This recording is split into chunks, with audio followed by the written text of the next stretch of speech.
Welcome to District 32, education and insights for today's business leaders. Hello, my name is Lorraine of District 32, and I'm absolutely delighted to be interviewing today Helia Singh of Wealth Coach. She is a wealth coach. She's a very successful wealth coach, and she's going to share with us her 3 biggest misconceptions around building wealth. How are you, Helia? Thanks very much, Lorraine. I'm very well, and thanks for the invitation. No, I love it. And I love interviewing people who walk their talk, Helia. And for anyone who's listening, Helia retired at age 46 financially and now does what she does for fun and to give back. So hopefully that has set the scene. But Helia, what is the first misconception around building wealth? Well, there are too many of them out there, Lorraine. But the first one I usually say is that you need money to make money.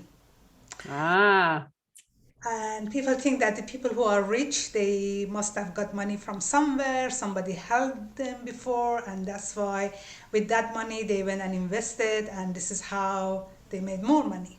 And they think there is not enough money for them to do it or to start it, which is absolutely wrong. I want everybody to know that, like me, when I came to this country, I had $0 with me. I have nothing, but all we need is just, of course, the will to work and the passion, and and not to give up. With that, yes, a bit of more money, that's going to be very useful on the way, but you don't need to have money to make money. And what about people, though, who might come back and say, okay, well, that's very well and good, but, I'm mid-40s now. Is it too late to start, trying to build money? Or are we trying, what is it? Is there a cut-off point where you think, well, actually, you're too late now? Well, believe me, Lauren, mid-40s is still pretty good.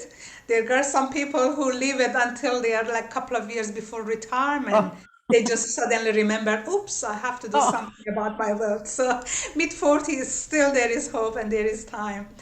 Even though I always tell people that there is, it's never too early to start thinking about retirement.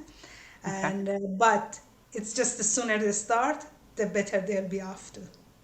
Yeah, okay. And around that, Helia, when you're helping people with their wealth, and what's their wealth creation strategies? Is there 1 or 2 or 3 different ways that you really specialize in, or do you look at the individual, or do you just say, this is what I've done, this is where I've made the money, just copy me and we'll win? So how would you approach that?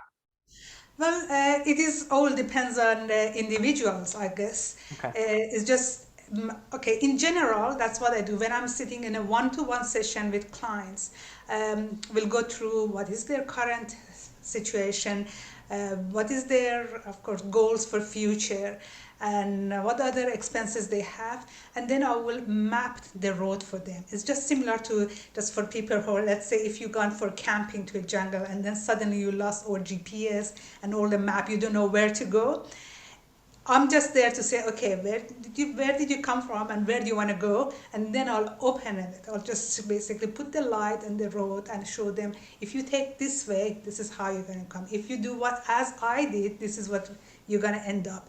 And what are things are out there based on their current risk appetite, based on their current money values, because at the end of the day, I remember that this is the whole idea of how my writing books and all these programs that I did started, that I used to tell people what to do. Even though they were trusting me, they are very smart clients, but I was always wondering why they are not taking it fully or why they are not following the advice. And that's where I learned that people have that perception that maybe they cannot make it, or this is not the way for them to do it. They actually had their own doubt about themselves. It was rather than the product or my advice. And that's why I learned that I have to show them what they can do, coach them to do it there. So that's why I'm just going to try, or I'll do my best to teach people how to fish. And the fish here is just how to become wealthy themselves. Helia, thank you very much for tip number one, or misconception number one, which is, you need money to make money. So I'm really looking forward to misconception number two. Thank you very much. Thank you. You've been listening to District 32, the power of connection, insights and inspiration by today's business leaders.